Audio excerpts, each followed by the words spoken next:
hope for the best. Thank you very much for inviting me here. I was very interested in that presentation, which it's really exciting that the Brick Lane Circle is producing its own research. Just to start off, I would just like to start off today by suggesting that we should celebrate the election of the first Muslim mayor of a European Union city, and the first Muslim mayor elected in the face of an extremely unpleasant Islamophobic campaign, which I think is an incredibly positive statement about the way that Britain is developing at the moment. It is really good that the extremely nasty campaign against Sadiq Khan did not work.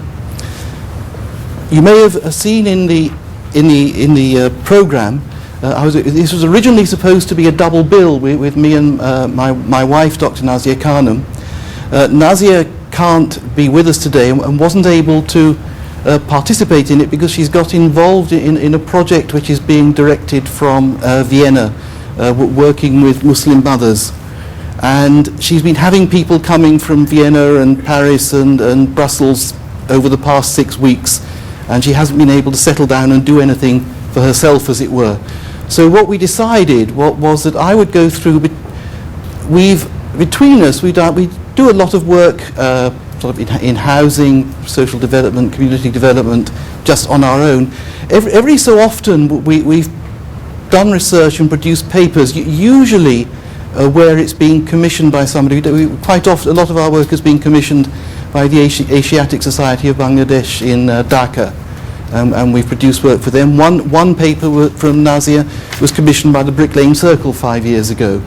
So we thought what we would do is I'd go through the papers that we looked at, bring out some of the points from them, update them with a few recent statistics, just to make sure that we're reasonably up to date with what's going on. And then what I really want to do is raise questions about the way that the Bangladeshi community is developing, and about also in particular, I suppose the two aspects is one is the dependence on the catering industry, and one is the question of the participation of women in the workforce. When one is talking about a community, I think one always needs to recognize that no community develops in isolation. When you get a position where a community, a group of settlers arrive in one country, there's a process of interaction, but it's not the case that they simply merge into that country as it exists, because both the community and the original country that they have moved into are being impacted upon by a great mass of external events and external pressures. So if you think of, say, the Bangladeshis, when they arrived in large numbers into Britain in the 1960s, the country that they came to in the 1960s is not the same as the country that we're living in today. And that is partly because everybody has moved on since then. It is also partly because there's been interactions between the Bangladeshis, Pakistanis, the wider communities, which have changed everybody. So everybody has developed. There isn't a sense that there's one community into which one merges. And I think one should look, particularly when one's looking at Britain, although we often like to present a picture of Britain as being a country which is fairly homogenous, we're becoming increasingly aware, as you saw in the introduction there, that we have always been a country of immigrants. We have always been a country which has taken people in. We're in London at the moment. London is a city which was founded by Italian immigrants. So they used to call themselves Romans in those days. And they founded it as a trading city. And when London was founded, there was already, right from the beginning, right from 2,000 years ago, there was trade with all around the world. There were people coming here from all around the world, partly as traders, partly because the Roman army was formed of legions who were recruited from other parts of the empire. It's worth bearing in mind that Jews, North Africans, Eastern Europeans, and Middle Easterners lived in this country before the English, under the Roman rule. The English during that period were in Germany. So the English came in later. Other people were here first. And a lot of them settled here, disappeared into the gene pool somewhere. We can't see them, as it were. And so I think it's really important to recognise that there has been interaction between this country, around the world, through trade, all sorts of connections, as have been discussed before. And when you think of, does this work? Right, okay. So when you think of all that interaction, it was only a matter of time before people from what is now Bangladeshis were going to come here. It was going to happen eventually. Everybody comes here eventually into this country. And 1765 is where there's the first recorded mention of people from Chatgaon, which means Chittagong, and from Jahangirnagar, which meant Dhaka, that they were seamen, lived in London. The fact that they were mentioned means they must have been there before. To be noticed, they must have been there for some time. And from that time onwards, there's been a continual movement of sailors, in particular, coming to this country from the area that is now Bangladesh. Now, one of the interesting points about sailors is that a port has ports have a very constant culture, even though the individuals keep moving. Sailors keep coming and going, but you have a culture. Sailors also, as well as coming and going, they stay. So what we have here is a Bangladeshi community of people, men. There wouldn't be women, so you wouldn't get a Bangladeshi community as such developing. But where there are sailors, some sailors will settle down. There must have been intermarriage over that period. So I'm quite sure that there's been subtle influences from different parts of Bangladesh over a much longer period than we normally think. And it's in 1951 you find that we can first see the sign of them. 5,000 Pakistanis mentioned in the 1951 census. I think most of those would have been from East Pakistan in practice and living in London, because that's where, this is before the period of main immigration from South Asia. And then we've got another 50 years later, we see there's something over 250,000 Bangladeshis. Now we're getting up sort of 400 and nearly 500,000, getting up to 500,000. The figures are probably underestimated. It's well known that there's under-enumeration of ethnic minorities in the censuses. So there's now, it's not a huge community, but a sizable community, which, as I said, is interacting with everybody else. And there you can see the size of it in relation to everybody else. It's sort of a black, broad number. Worth mentioning, I mentioned white, which mainly means white British there. The white community is quite interesting in a way, because the white is the national average, because 86% of the population is white. So when you see the white community, it's quite useful, because that's a measure of the way the country has changed. Changes in the white community show what's happened to the country as a whole. So it's a useful reference group. Now, what one can see here is the community breakdown by age. Bangladeshis have the largest number of people under the age of 15. It's actually 33%. So 1/3 of the Bangladeshi population is under 15. Compared with over on the right, you see that the white community, the figure is 16%. So a huge proportion of people under the age of 15. One thing one can say then is, because of the nature of people of that age, they're going to get a bit older, they're going to have more children, so one can see that the community is going to expand quite a lot over the next few years. One can also see that it's going to stay a community of young people for quite a long time. Very typical of a settler community. If you look at Australia and America, that they were young countries because people come when they're young, and settler communities stay with a young age profile for a long time. So that means that when we're looking at the young people in any community, you're looking at the future. And one can see the future in the Bangladeshi community is there's a large body of people, and one can imagine that is going to change over the next few years. In other words, the nature of the community will change. We don't know how. The nature of the community all the communities will change, but there will be change. Now, I picked out, because I don't want to get in the papers that we've produced, we have talked about deprivation. And there are many indicators of deprivation. I thought, given the fact that you have such a huge young population, it's worth looking at free school meals as a measure of deprivation. If people are getting free school meals, it means that they're living in households with low incomes, but all the problems associated with that, poor housing, probably poor health, given the size of families, overcrowding. So it's a useful indicator, and the fact is that Bangladeshis have the highest proportion of children on free school meals. So I think that's a very important indicator that whatever else is happening in the Bangladeshi community, it is still, by and large, a poorer community than many of the others, and that's a very significant point. And that's what we now want to do, is get into the question of where does the money come from, how does the Bangladeshi community, how is it developing economically? And we go, this slide, you don't need to look at that slide, you just need to look at the pattern. Don't bother to look at all the details of it which you can't see.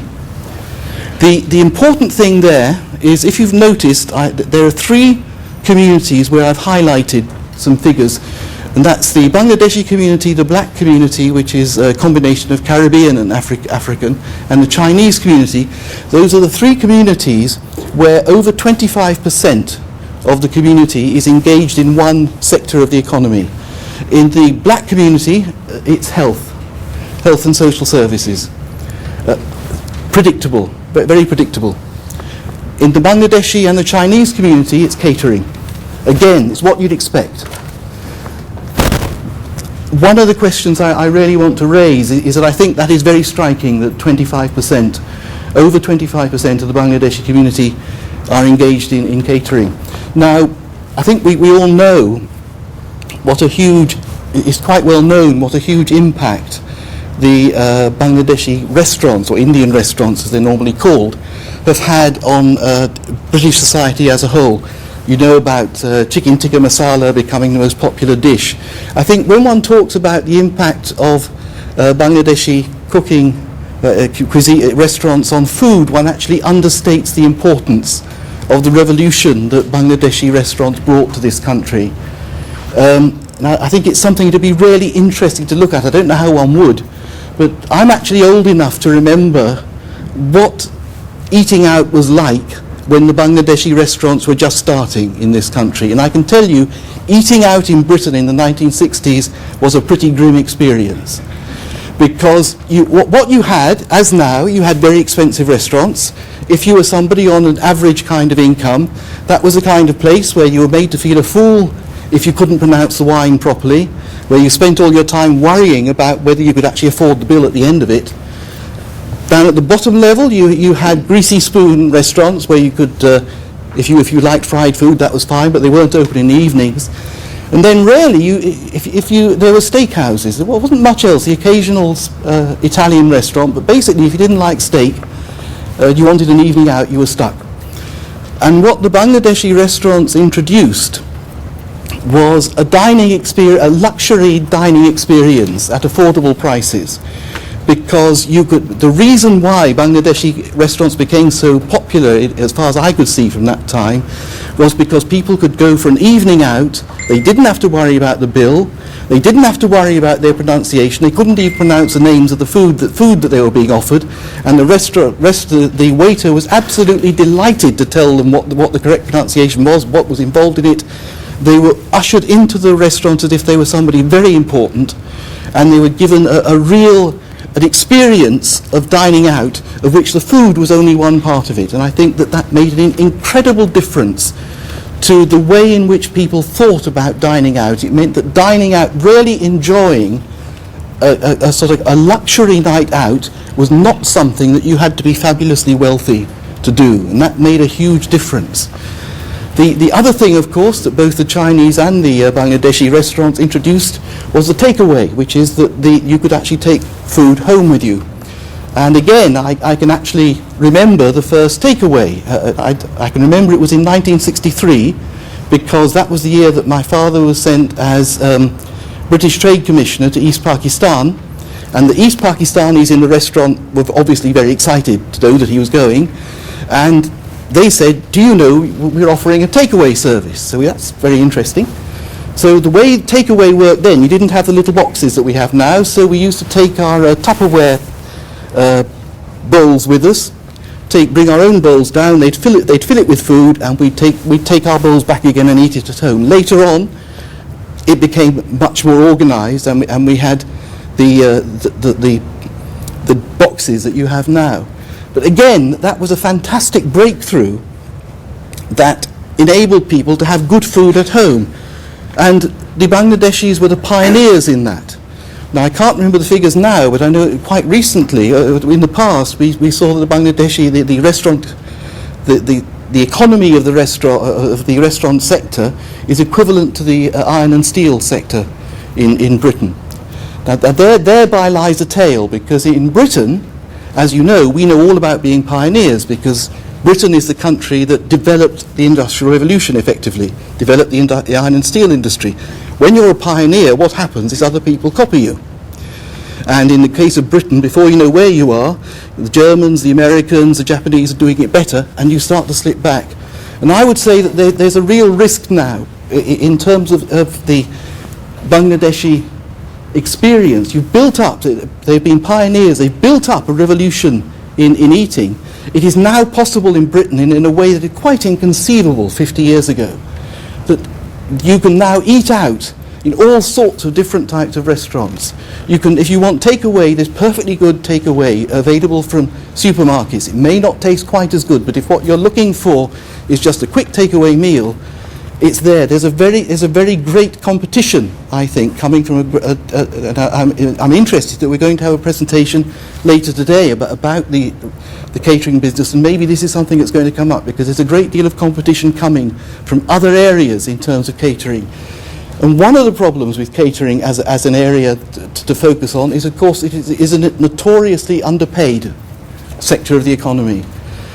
And as we all know, I'm sure we know that the great complaint coming from Bangladeshis running restaurants is that they can't recruit people from inside the Bangladeshi community to become involved. They have to bring people, continually having to bring people in from Bangladesh. Nowadays, if you go into a Bangladeshi restaurant, you'll often be served by an Eastern European, in fact, rather than, say, Bangladeshi. So there's a sense in which this is a sector which is insecure and rather low paid. And I think one of the questions I think one needs to ask is, there's a tremendous base to build on. Is there something more that should be done to change? Maybe there's a new revolution needed in eating, which maybe with this great base, maybe Bangladeshis can lead that. But is it actually a risk to the community to have such a lot of its income coming, such a lot of its workforce there? And there's another point too, which is, if you look at the second area of, you can't see it probably, the second area of Bangladeshi involvement, it's wholesale and retail trade. 17% of the population engaged in wholesale and retail trade.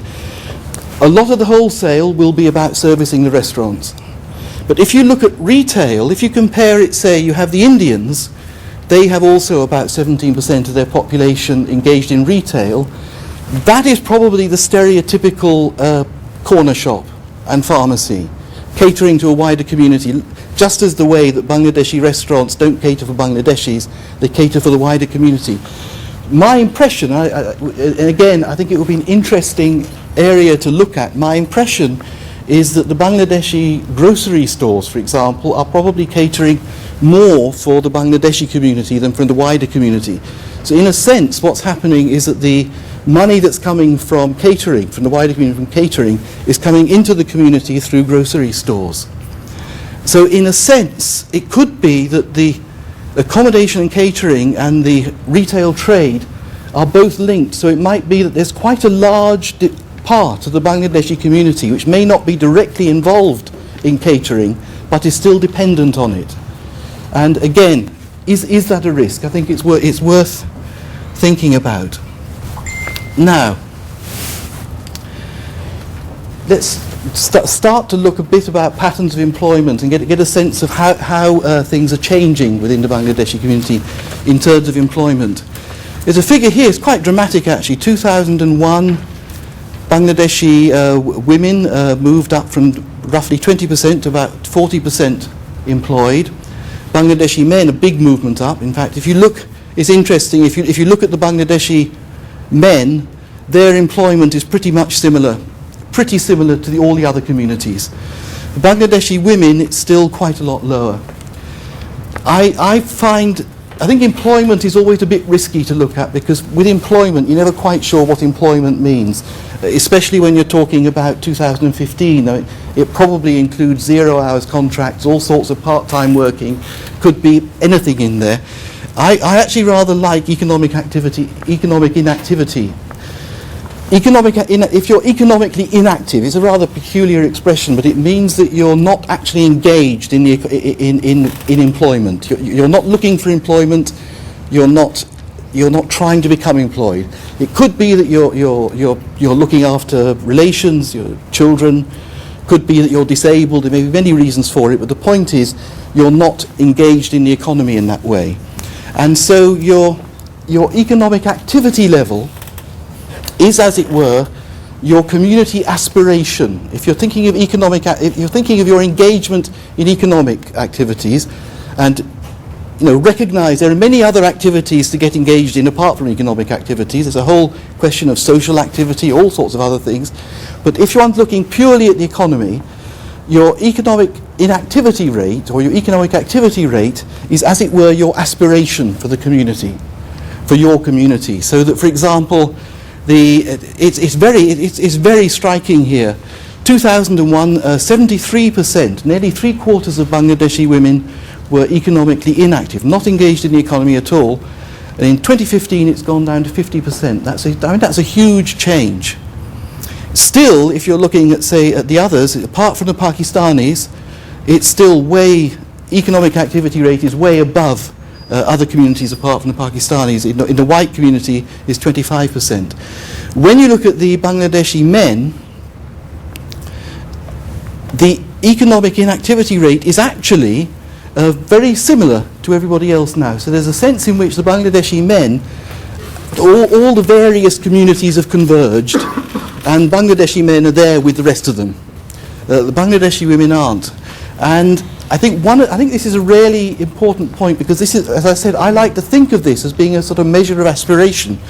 And if you're looking at it, the Bangladeshi women, 50% are economically active. That means the aspiration, as it were, for Bangladeshi women is for 50% to be active.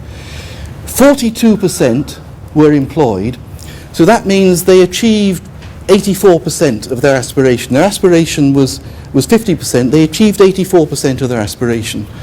With Bangladeshi men, their economic activity rate is 86%, which is higher than the white men. So they have a very high aspiration, and they actually were 79% were employed, so they got 92% of their aspiration, as it were. And I think it's a really important point here that if you're thinking purely of economic development, if your aspiration for women is only 50%, however well you do, you're still only going to achieve 50% of the potential. And there's a particular issue about one of the reasons why I wanted to split it up is that there's a sense in which women sometimes become invisible. And one of the reasons why I put women on the left rather than the right, so that they come first rather than second, because there's always a tendency to put them second. And there was a very interesting event I went to some time ago, a couple of years ago. It was a celebration of educational achievement among the Bangladeshi community. And one of the things that happened was that 4 young people were brought up on the platform to talk about what they'd been doing. They'd achieved, I can't remember what it was, but they'd achieved something. Two young men, 2 young women. They were brought, and a man was presenting.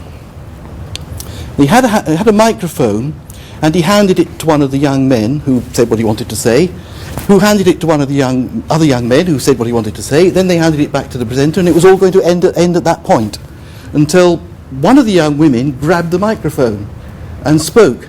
And what struck me about this was this was all done completely unconsciously. If that had been, the same thing could have happened in a group of white young people.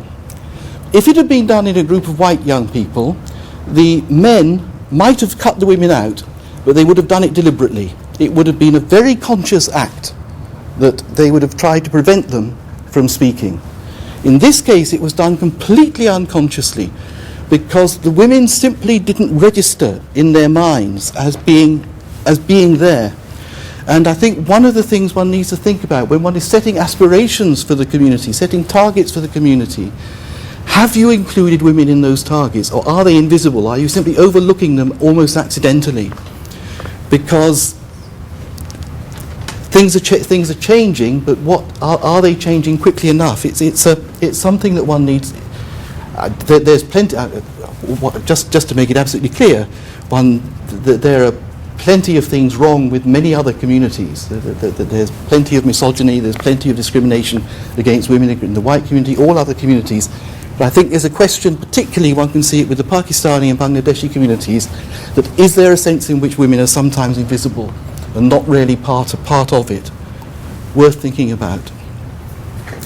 People with no qualifications, there's a question now, if you want to be employed these days, you need qualifications. And what one can see here is this again is where I think it's very important to recognise that all communities are changing. It's not you can say in 2001, between 2001 and 2011, there's a different. There are 40% fewer Bangladeshis who have no qualifications, but over that period also, the white community, there's also 20% fewer. So there's a sense in which all communities are taking formal qualifications more seriously than they used to do. So it's not, this is all the communities are developing in certain ways.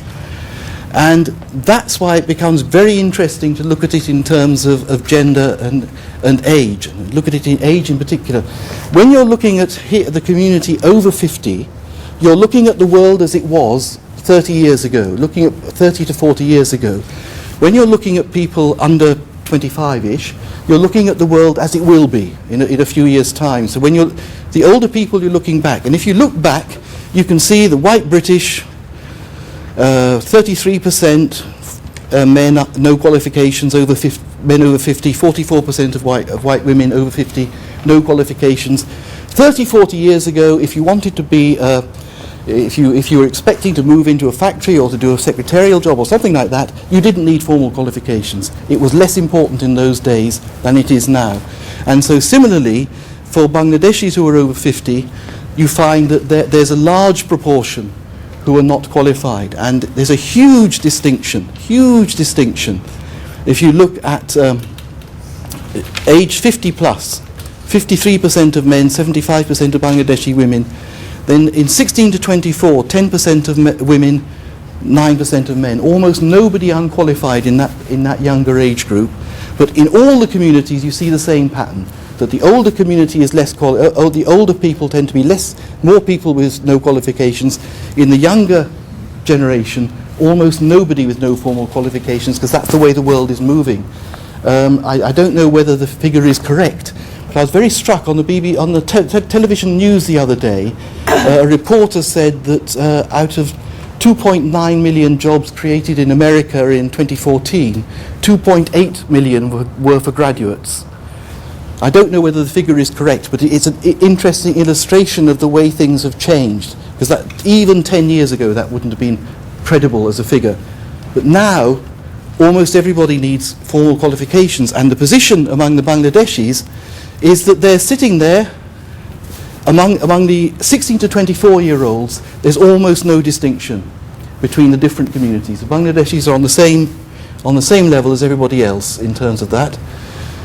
And if you want to see how they got there, this is pupils age 16 achieving GCSE, 5 GCSE A to C grades. And you see in 1991, the Bangladeshis, the position was quite low, 14% were getting it in any subject. By 2006, they've again become more or less very comparable with the other groups. A huge movement, a huge change, a huge improvement in performance, a far greater performance than other communities, in fact. And when the second set of rows shows what happens when you include a pass in maths and English. And again, for men, it's more or less, for 2013, Apart from the Indians, everybody is on more or less the same amount, the same place. So the communities in terms of qualifications are coming closer together. And this is what happens when you split it up. You see girls always, in every community girls do better. That's fairly well known. And again, 2003, everybody has improved. Again, I think that's a very important point to make. One can see that the Bangladeshis have improved, but everybody has improved. So what's happening is that there's a movement towards greater qualifications, and I would say the Bangladeshis are going a little bit far. They're going faster than other people. They're definitely a lot of other communities, but everybody is improving. And if you look at degree level qualifications, it's very striking. That if you look at Bangladeshis with degrees, 1991, 2011, a 300% increase in the proportion of the community with degrees, and bearing in mind that that will almost certainly be the younger part of the community, it's probably even a bigger increase than you might have thought. And then this is the sort of final thing, the degree level qualifications by gender and age. By now, if you look at again, among the white British and some of the, slightly more people of 50 plus, interesting point, slightly more people aged 50 plus with degrees. That's because people don't all get their degrees by 24. Some people go back, it's degree level, they go back later. But what is really striking with the Bangladeshi community is that among 16 to 24-year-olds, the people with degrees is much higher. The proportion of people with degrees is much higher, and is comparable both for women and men. The figures are very similar. So that if you look, just to sort of sum up and sort of raise the issues that come out of this, if you look at the Bangladeshi community now, if you're looking at the younger generation of Bangladeshis, who, as I said, they're not just a future, but also a very large future, because they're a large cohort. They're pretty similar to the other communities. If you look at employment, there's an issue about the imbalance between men and women. Fewer women are engaged. The question here is the women with degrees, how many of them are going to actually go on and work, how many of them won't. Many people may decide not to work out of choice. It's not obligatory to sort of, people can be homemakers. So one isn't saying that everybody has to go out and work, but there's an issue there about is this the optimum number of people? Is everybody able to achieve their potential in whatever way they want to do? And are the women who've got degrees going to go on and actually apply those degrees? And then the other question that I wanted that I raised earlier was this whole question about whether or not are these people going to go into catering? Is that an issue that is catering an area where there is over-representation within the community? Could it be, maybe, that if people are getting qualified, maybe catering will change? Maybe we'll start to find qualified people going into catering, people getting catering qualifications, catering becoming more professionalised and perhaps going a stage further. We don't know. But overall, the main point that I would make is that one can see that all the communities are starting to, increasingly we can see that the communities are coming together in terms of educational qualifications. That is a tremendous boost. That is a tremendous starting point. You have a dependence on catering, which is both a strength and a potential challenge. And when we look at the people aged 16 to 24, who are increasingly going to be an increasing number of the Bangladeshi community, I see that they have increased their performance in education. That, to me, is a sign that they're going to increase their performance economically and in their professional lives and in their lives going forward. So it is still in a position where the community still has, like every community, has problems, but as far as I see it, there are some very interesting and very striking signs of achievement going forward. And as I said, what I wanted to do, I don't want to provide answers. I want to raise questions, and maybe these can come up in the course of the day. So I'll stop there.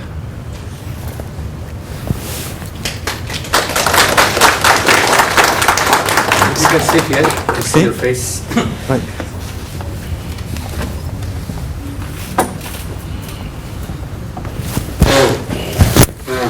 I don't think this thing wasn't working, so.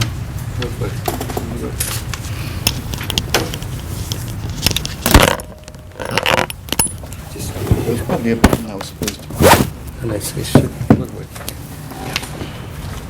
Thank you very much. We got about half an hour or so for questions and comments and discussion. Are you going to be the first one? Yeah, I've got a question about economic activity and culture. I'm Bangladeshi myself. I didn't work for 7 years. I'm back at work now, and I was working before that. And I have a lot of friends who, I'm quite old, but I've got a lot of younger friends, under 30, who are happy to work before they get married, after they get married, but are quite clear that while their children are young, they don't want to work. And if that means that we don't go on 3 foreign holidays a year, that's fine. So, there are cultural assumptions within them. It's not always that, what you said, not everybody wants to work. No.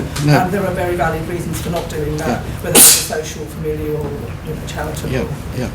Absolutely. And what you're describing there is a very common pattern among a lot of women. A lot of women will actually decide, okay, I'm going to work for a certain period.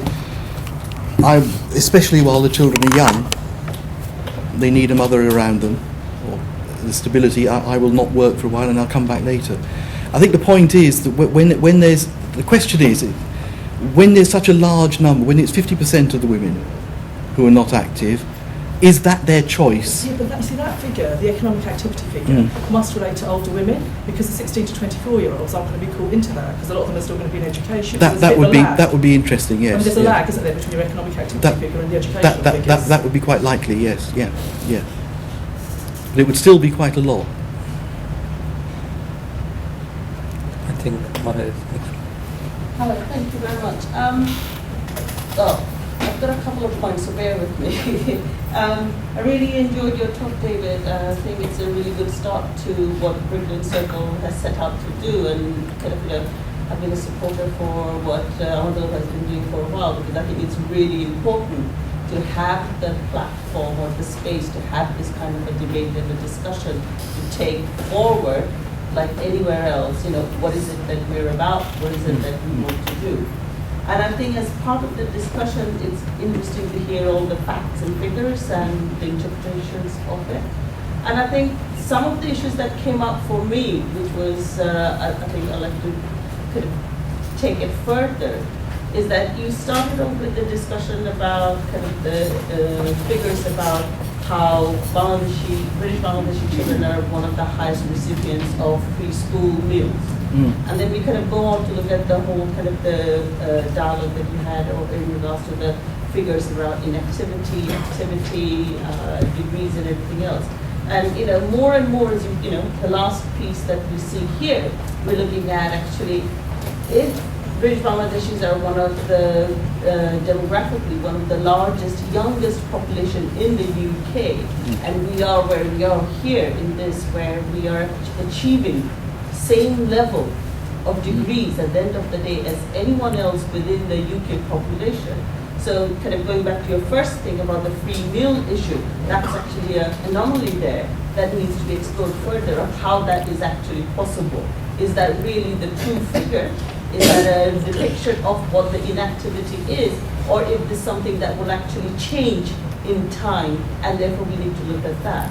And I think also the the breakdown between the age groups. You've got the 16 to 24 and the 50 plus, and obviously there's a significant difference because of age across all the different populations, not just within the British Bangladeshi population. And I think that's really quite significant for us to actually understand that for the younger population, we need to actually look at what's happening to and what will happen, the aspirations for the younger population, and not just focus on what has happened.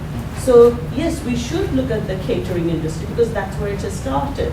for the British Bangladeshi population, and that's where we have been extremely innovative, extremely entrepreneurial, but actually as an industry, we have, as you said, not moved on from that. We started the trend, but we've got stuck in it. We have not moved on from that. But for the younger population who are achieving the degrees, they're not achieving the degrees and their qualifications in so they can go into catering. That's not the hospitality trade that they're going into. So what is it that they will be going into? And why is it that we're not having a discussion about how we actually encourage people going into these various different sectors of work that is possible and accessible for any British Bangladeshi, like any other UK British population. And that's what we need to be concentrating on. Catering industry, yes, that's a whole huge separate debate. As you said, that we need to have a discussion on where is the strategy for it, how are we actually going to make a difference to it. But I think for the younger population, we must look at, not in isolation of how will they become part of the catering industry. It has to be about what is it that they're going to be doing, what is their future, and how do we actually support them in that.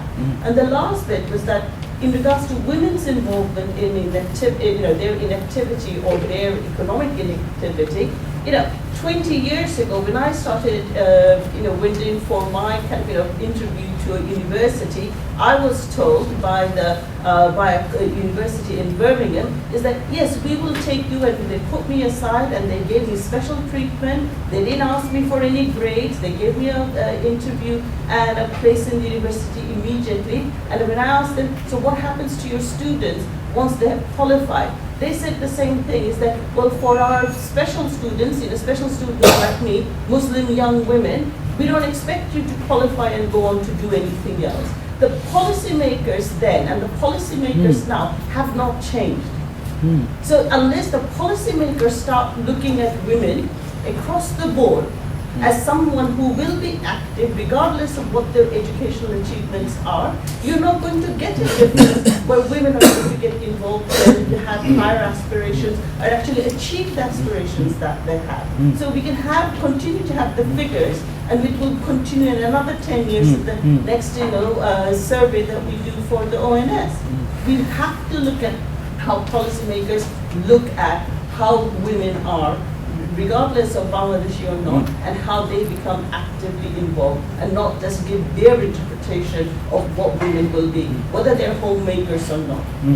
That's very interesting. There's an interesting point there about the deprivation and the results, because picking up the point that was made here, it could be that one of the reasons why people are able to achieve more despite living in deprived households is precisely because people are staying at home, mothers are staying at home and looking after them. It's possible, I don't know. One of the points about, well, I forgot to mention it, the slide which shows the breakdown by sector, is that apart from the fact that the Bangladeshis are concentrated into that one area, they also are not, which is picking up your point there, they also are not represented or are hardly represented Canary Wharf, which are fairly run-down London, and you see Canary Wharf sitting there as a sort of strange island in the middle of nowhere and shut off from the rest of the environment. In a year's time or 2 years' time, it will happen in Shoreditch too. Yes, yeah. And there is this, it is true that the companies that are there are not recruiting from the people who are local, except, as you said, occasional security guards and people like that. The lady over there. Hi. I'll represent a comment about what you said. Talking about Can you speak up, please? barriers there are for people. Well, for me, the same barriers have always been. It's racism, institutional racism, governmental racism. It's the same thing as always been. I'm 28, I'm not Bangladeshi, but we've had two people out of the four that have spoken already for the Q&A. But put their hands up and said, I'm Bangladeshi. So let's ask them. It's not a big question of something that we aren't aware of, we don't know about. It's the same thing as always been, and it's the same for all BME women across the UK. So I think, the question is more not what are the barriers. We know what the barriers are. When are we going to release it and release ourselves, and what are we going to do about it? Otherwise, we're just covering the same ground time and time again. I'm an aspiring academic. I'm a second year PhD student at Coventry University. I've been reading literature now that's been published over the last 40 30, 40 years, and it's the same thing everyone's saying. They're talking about racism in various forms. It doesn't matter how you dress it up, it is the same thing. They're the same structures that hold us back. And we need to really move on from those. And, when you're talking about what holds people back, well, you have to look at the different generations and different age groups of people. Because how it plays out for, say, my parents' generation and my generation, it's not the same way it plays out for me. But still, I know I have to work twice as hard as my white counterparts to be deemed equally as good to them, even if I'm the same or lesser. And I think, we just need to start looking forward, like, what are we going to do about it? We already know what the barriers are, or at least in my opinion. And in regards to your presentation, thank you, I was curious, firstly, what makes you interested in the Bangladeshi community? And secondly, where you got the statistics from. I'm not really a numbers kind of person, but I can see, like, over some of the slides, putting all the numbers, but there seems to be some quite big differences. I can see like 32%, 15%, 10%, and 6%. And are they statistically significant in terms of the differences? Some of the differences are. I mean, the figures come from. They're all public. They come from the ONS, the census, the Labour Force survey. So they're official figures. Some of the. I think that when, as you said, as you'll have noticed, when I said that when you look at, say, the degrees, degree level qualifications, I reckon everybody's more or less the same. I mean, that, it's between, when you're talking about a difference between 5 and 15% or something, it's probably not that significant. What matters is when you're going from, say, 75 to 50, and then you can see the way I look at the way one should look at figures, in my view, is the value of figures is that if one thinks of them in terms of a lot or a little, so a movement from 75 to 50 is a lot, and that means that's something worth looking at. A movement, say, from 8 till, say, 12 is little, and that's just a small part of it. Depending on the population size that you're Not It can be, yes, as to whether you're talking about very small numbers or very large numbers. So that a small number of people, a smaller number of people will make a bigger difference, say, to the Bangladeshi community than to the larger white community. And that's absolutely true, yeah. I think you want to talk something? Thank you. There's very many thanks to David Cheesman and the organizers of Brooklyn Circle, especially Dr. Amadullah. I attended some of their meetings and conferences in the past, and promoting ideas and promoting statistics, very important, but at the same time, initiative to promote some activities involve people.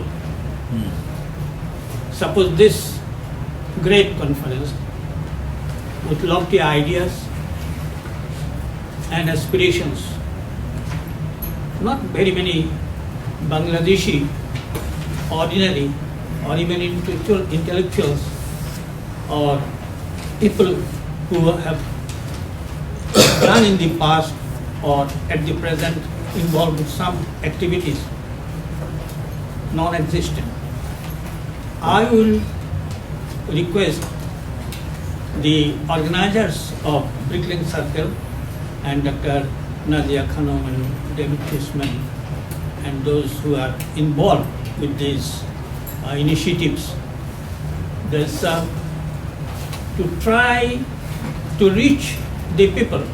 Suppose the speakers, even including my stalwart intellectual friend, Nisar, because we are speaking on behalf of some people.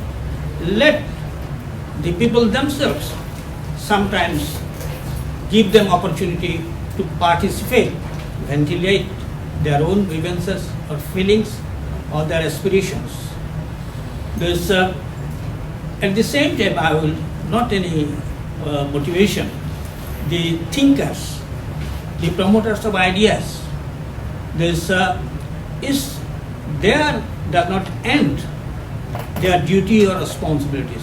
They should also participate in some projects, as in the past intellectuals like Caroline Adams or John Newbegin or John Eversley, those were involved with some projects and some initiatives and activities in the community. And I will request David Cheesman, Dr. Nazia Khanam Mehra and others. This, of course, I don't complain very much about Dr. Ahmadullah, he is in the community, but still there is a gap between the intellectuals or the poets or writers or promoters of thinking and the ordinary people, this Brick Lane or this Whitechapel and other areas of Britain or Bangladesh. I think you will not take it as a criticism. It is, I think, I understand there is some problems in involving so many people, but again, this to sit in a cozy hall and this dim lighted this place, this and soft speaking about the statistics, deprivation and negligence and racism, if you like. This racism nobody has this mentioned at all. This even in David paper, this I don't find this, but that is a vital point in our society still now. Those of us who suffered this injured, attacked on the street of Brick Lane, this and the surrounding areas. This what about their feelings, their grievances, their involvement? And unless and until we do that, just sending some children to Mulberry School is very this highlighted. Even the President of United States of America visited the place. This Obama's wife Michelle visited the place. These things help to some extent, but not involve the grassroots, ordinary victims of Bangladeshi community. And again, I'll finish by saying that we will be very grateful to you. You have the expertise and access to places where this you can work in involving the people who are really sufferers because of lack of education, this social environment, and of course racism in the field of education, in the field of employment, in the field of health and hygiene, in the field of politics. Thank you. Yeah, thank you. Can I just point out one thing? People don't know this gentleman. His name is Mohammad Nurul Haq. He was the first Bangladeshi councillor elected in 1982 in Tar Hamlets. So he's kind of pioneer in the political field. He, as an independent councillor in 1982, and he was alone. He was fighting for everybody. Yeah, and last was our language is very much discriminated in this country, and we were the first people, Anwar and myself, we opened the first Bangladeshi school in the whole of Great Britain, and that was followed by about 300 enterprises throughout the UK. But our activities again were limited. Thank you. Yeah, that's really interesting. I make no claim to be involved with the Bangladeshi community. My wife, Nazia Khanam, she definitely is very, very, very engaged in grassroots to a far greater extent than I am. So I agree that we are in a great deal of contact with a lot of people from the Bangladeshi community. I agree that this kind of discussion can become quite rarefied. And in some ways, it would be useful. It would be interesting actually to take it to some of the community centres, and see what kind of reaction one got. one needs to do it on a Sunday evening normally, because especially if one's going to get anybody from a restaurant to come along, it needs to be on a Sunday evening, and I think that's important. I agree. When I made the presentation, I didn't address, I rather take racism for granted, unfortunately, as a sense that it's a starting point, that one knows that it's there, and one is looking more at, what I was looking at more was what the community can do itself. But I absolutely agree. There is it's come up in the question of names, it's come up in the question of, it came up just recently, it raised its head again in the London mayoral election. It's there, there's racism has changed over time. In some ways it's gone underground to an extent that it wasn't. If you go back to the 1970s and 1980s, it was much more open. In some ways, I would say more easy to deal with, because you could spot it. It tends to be hidden more nowadays, but it's still there, and it's still a very important block. And it's become, I think, that one of the things that's happened recently, not recently, over the past maybe 5 to 10 years, is that people have sort of got it into their heads that racism is something that is bad, that they shouldn't do. What has become a surrogate for racism now, to a large extent, is Islamophobia. So a lot of Islamophobia is actually nothing to do with religion at all. It's a way of talking about race in terms which are regarded as being more acceptable. But the question of there are external barriers. There are external barriers facing all communities. What my talk was about what the internal barriers might be. But I absolutely take the point that racism hasn't gone away at all under any circumstances. It's still there. Oh, John. Thank you for your presentation. One of the things I like about Brick Lane Circle is that we don't simply sort of sit here and say, isn't it nice that people are talking about the Bangladeshi community, about research, self-congratulation and so on. And we're actually usually quite critical of things, so I'm about to be quite critical of just the first cue. But I do think there's a methodological problem with what you presented, which is a reliance on aggregate, national, actually, I think England and Wales, data from two main sources. And actually, if you looked at other sources and looked at disaggregated data, the picture would be much more complicated. And just to give you, some examples, the data about women's economic activity rates and so on. If you put alongside your figures the work that Naila Kabir and Caroline Ainsworth did, for example, about the experience of Bangladeshi and Somali women in Tower Hamlets, why they weren't in paid work. Some of the answers about what the barriers are come across very strongly. That the unaffordable costs of childcare and looking after older relatives, issues about language, issues about racism and Islamophobia, and the pattern of wages and transport costs and so on. They come across really clearly, and you can see how they are affecting a younger generation of Bangladeshi women as well as older generation women. So I think it's not to have put that alongside the overall figures. I think the stuff about Bangladeshis participating in higher education is important to point out. But again, if you disaggregate the figures, there are some quite worrying things about which universities people go to and how that is going to impact on their employment prospects, because there is discrimination according to what universities you've gone to in terms of recruitment and wages afterwards. And there are also issues about what subjects, although I have to say I haven't looked at it lately, people from the Bangladeshi community are doing in terms of the employment prospects arising from that. And there are some gender issues in there as well, and so on. And in terms of occupation, the experience of the catering industry is clearly important, but again, I think it's a bit of a shame that you didn't talk about the rise and fall of the merchant shipping industry and how the Bangladeshi community dealt with that, and about the rise and fall of the clothing industry. And actually what you see is great resilience and adaptation, which makes me optimistic, although I wish neither of those things happened the way they did.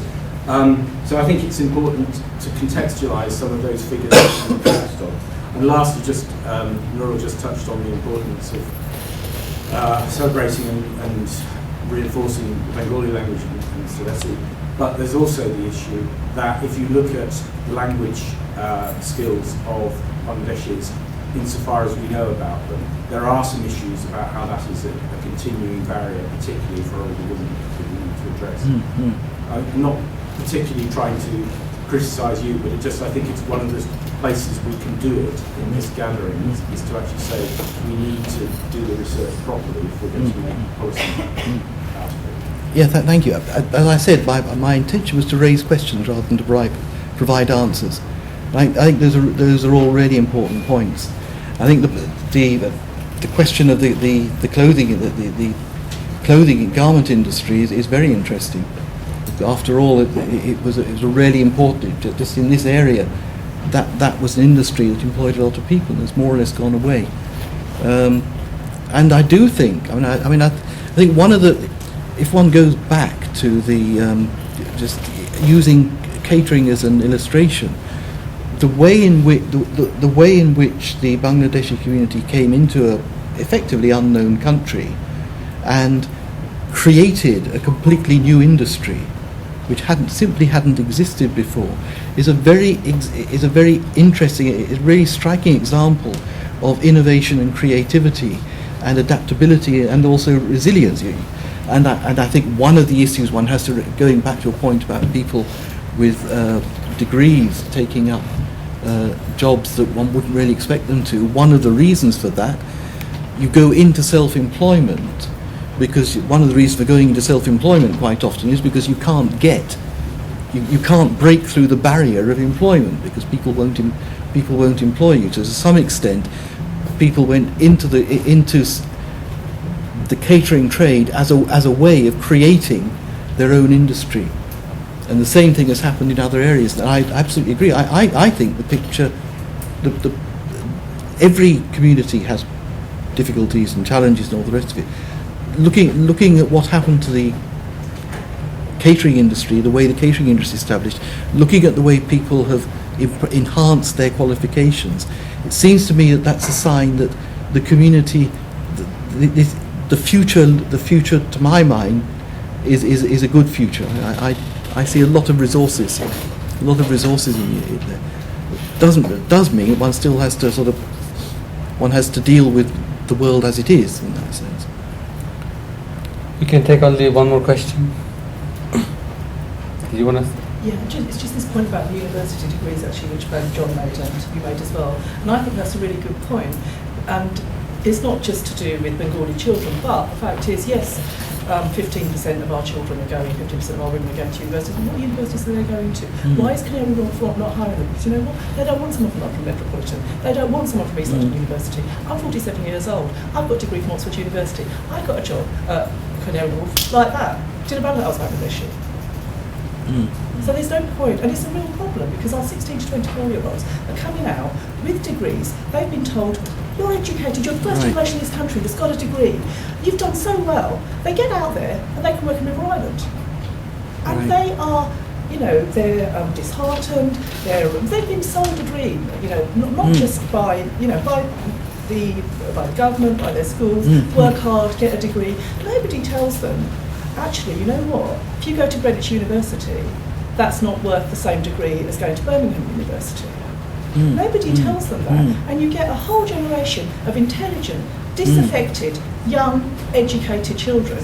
And then you have all the problems that we have in our society that are not to do with the fact that we're Bangladeshi, but are to do with the fact that we're Muslim.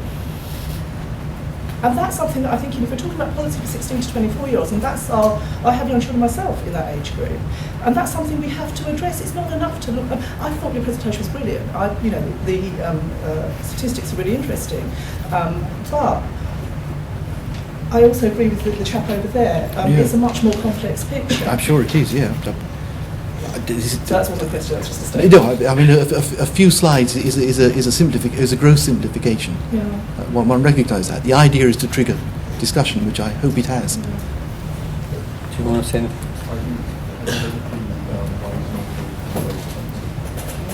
Why is my reason going Do you know more? I'd be really interested because. Would you like to share it with us? Yeah. So, There's a campaign called "Why is my curriculum white?" Has anyone heard of it? Yes. Yeah, I think everyone should be part of it. I tell you what, on that point though, I teach in a school and they teach British India in that school. It's in East London. They don't teach at my children's school. So I said to the history teacher, that's really interesting that you teach the India in British in this school. I wish my children had learned about it. And she said to me, and of course my children did learn about it, they go to school in Essex. And she said to me, are there a lot of Bangladeshis in your children's school? And I said, not particularly. She said, well, maybe that's why they don't teach it, because it's not so relevant to them. Oh, really? You know, the British in India is relevant to Britain as well as No, because Asia. the history curriculum jumps from the Tudors straight to World War I in most schools, Yeah. and that's a huge problem. Oh, I think the attitude of the British to the British Empire is an enormously Absolutely. under-researched area, because it underlies, and it still underlies, so much of British attitudes towards the rest of the world. You don't have an empire for 200 years and just forget about it. The attitudes just go away. One sees it over and over again. No, because you have to consider the trauma Bengal has suffered, the persecution of Bengal had a world-leading textile industry that was destroyed by the British And we in must East be India revolutionists. in 1830. The trauma of the War of Independence in 1857 and everything that happened after that, and no one talks about it. No, I mean, not just there, but I mean across the entire British Empire. It was an interesting thing that I saw somewhere that apparently there's still a majority of people in this country think that the empire was a positive force. There was a poll that says 69% of British people thought that the British Empire was a good thing and colonies would be better off if they were still part of the British Empire. I mean, There's a video going viral at the moment where this guy is going out on the street and asking people, do you know what the British Empire was? Do you know what that time period was? What do you think of it? What do you think that the British did? Where did they go? All the while English people admitted they didn't know what it was, they were proud of it, and that when the British did go places, they civilised, and I quote, civilised people, bought them governments and bought them roads. They were a little bit confused, evidently. The few minority people that were asked or approached on the street all knew exactly what it was and could demonstrate through their knowledge, off the tip of their tongue, what it was, and all just disagreed with it. So generally speaking, I don't think most people know about it. Actually, I had to go educate myself about it. It's not. And I grew up in the West Midlands. It's interesting that very lively now. there's a very interesting article I read some time ago, which was pointing out that if you compare Britain with Germany has gone through since the Second World War. Germany has gone through this huge process of re-examination of its past, asking really difficult questions about what did my parents, what did my grandparents do in the war under the Nazi period? What did we do to these other European countries? Britain and France have never gone through the same process about their respective empires. Never been that questioning, and there was always the assumption, if one looks at it from the way that, if one takes a kind of stereotypical approach, there's a sense that the empire is something that happened over there, and it went away, and was in some way never connected, in some way nothing to do with us, and it comes up. I think it comes up when one talks about, say the British attitude towards Second World War. Britain stood alone, which it did in one sense, but on the other hand, it did have a huge empire behind it. And it came up with somebody who I was talking to recently, who was talking about Brexit. And I was saying, what trade deals are you going to have? And he said, well, we've got all these connections with the Commonwealth. And I said, the Commonwealth don't like us. The only reason we get on well with Commonwealth countries, it's not just, this includes Australia and Canada, it's not just any, it's because we've pushed that, we've gone away. Now that we're not there, they can get on well with us. So long as we start coming back, and if you think of, the scenario I worked up was trying to go back to India.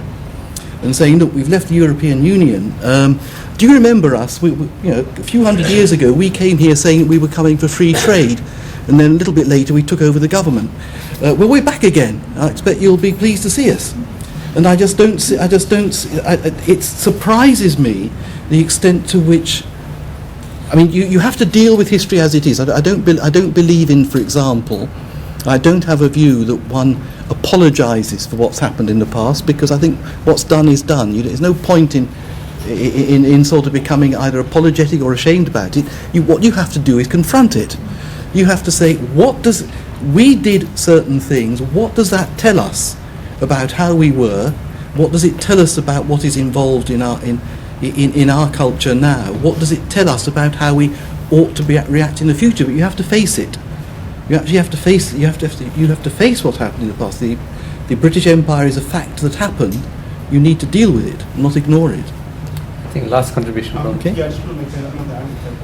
I was at a conference a couple of weeks ago where heritage institutions representatives came together to discuss how we should be celebrating the 100th anniversary of the First World War. And a key focus part of it was how to focus on where the war was fought outside of Europe and how it was fought by societies and countries outside of Europe. And the longer the conversation went on, the more it became apparent that this was not a war into which we fought as active, as out of choice. We were brought into it as part of empire. We were brought into it as part of the British Defence of the Empire Act. So the more we talked about how this was our war as much as it was the European war, it became more apparent that it was just a white man's war into which everybody else got dragged into. Not just white man. Don't forget that Britain declared war on behalf of Canada and Australia. Yeah, they weren't consulted. That's true. That's very true.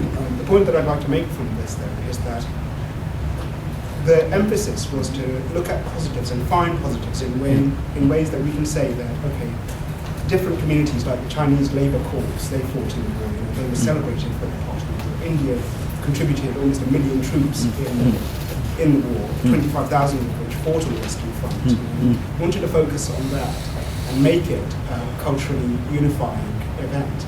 But I was worried through this entire conference that, to a certain degree, we were rewriting history. We weren't telling history, we were rewriting it in a more politically correct way. Right. Just to make it more palatable for the modern generation to say that we are all part of this experiment called Britishness. And we should continue that experiment in a positive light. Now, while I agree with the principle of that, I'd be wary as a historian of any attempts to rewrite history. It was an imperial war. It was an awful thing to have happened. It was a thing that happened to us, not for us. So I'll just make one point on this thing, because there's a lot of academic work that has happened on South Asia, and the danger is that, and from the discussion that it seems, that there should not be a binary division, that there is a nationalist historiography and there is an imperialist historiography, because we have moved on from that. There's not a binary division. There's also subdivisions, because now we have within South Asia history. I mean, there is a very famous article, Who Speaks for the Nation, in South Asia, and there are women who are even in nationalist historiography are at the margins, are left in the margins. There are subalterns who are left in the margins. There are Dalits who are left in the margins. So just because it's not a binary thing, the nation versus the imperialists. Really interesting point. It's not simply nation versus the imperialists. So I don't want to debate that. Perhaps can debate that later. But there has also been academically very movements, because I mean David would know there is a very famous historian who died, Chris Beatty. If you read his work, he has moved from a purely imperialist position to, I will not say a nationalist position, but he has moved, and I'm not making great. And he has moved because of the encounter with the ethnic communities here, and because of the changes in South Asian history. Yeah, sorry. Nitha, I actually allow digression right here if people are interested, but I think we have to stop now right here because we need to have lunch. Just want to share something with you before we finish. Although within the Bangladeshi community, it was in the 70s, late 70s and 80s, more women started to come and join their husbands. But there were still quite a few women here, in the 60s and 70s and so on.